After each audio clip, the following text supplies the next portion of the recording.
still doing this. When we finish the stroke, come over, you're gonna change the hands. Grab and slide. Now I'm locked back into my stroke again, as opposed to being up here and starting my stroke. Or worse, being here and plunking into the stroke. Come over, we want a nice clean stroke. That's a full blade in the water on the first stroke. Whatever, finish the stroke, come out, exchange the hands, slide the feet, grab and slide, drop the blade into the water. You don't want to do this. If your hand is up over your head, you cannot get a full stroke on that first blade because your hand is high. The only place you can go now is down. Down without being in the water.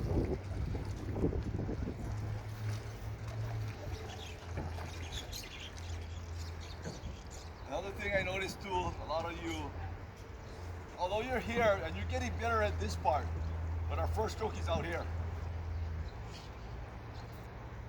So you gotta try and make sure, rather than cheat and do this, when you come over on the exchange, you gotta slide down into the natural, along the gunwale of the boat. Okay? You gotta come over and do this. Because if you do have a good first stroke, you're throwing water away from the boat and it's causing the boat to drift. Okay? We want all our strokes to travel down deep into the water. This is another thing I see from time to time, and a lot of you as the day wears on, your strokes start to go to this. You're here, and your elbows start to bend. So you see this little Hawaiian flag right here? So if you're paddling like this, you can see the flag through the whole stroke, right? See how my top hand is moving horizontal along the canoe? I'm moving the same water through the whole stroke. What we need to do is plant that blade, drive it down so my bottom hand pendulums down along the canoe. Why? Now my blade is catching dead water all through the stroke. I can only do that if my top follows it down. If my top hand stops high here, the only way my bottom can continue to move is I gotta bend my elbow. Now I'm causing lift.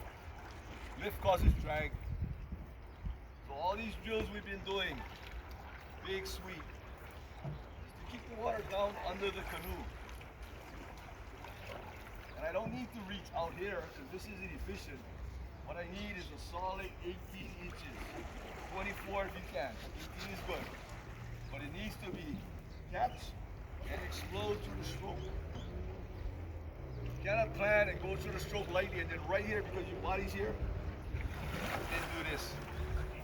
That's all drag and slowing the boat down. You need to sweep through the stroke and put all the water down underneath the canoe. Hence the top and bottom need to sweep together. Elbow, front of my hip. Right here, from this point to this point, I'm going as hard as I can. Right here, I totally relax. My paddle comes out. So, bam, through the stroke, recover. All I'm doing now is this. My body is doing this.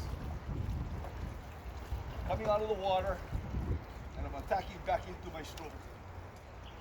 I'm not trying to go out here. All I need to do is anchor my blade right here again. Oh. So my top hand stays right in front of my face as I'm paddling.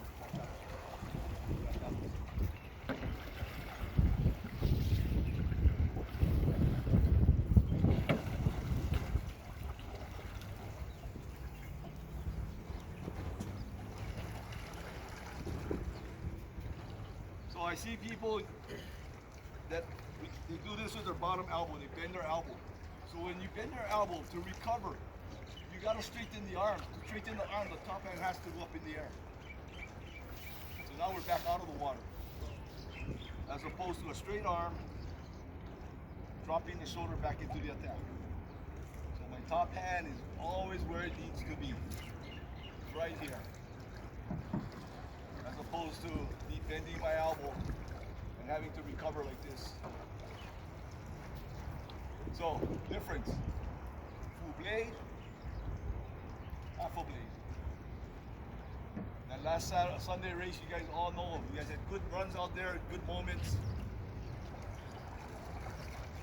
But it comes down to a game of inches.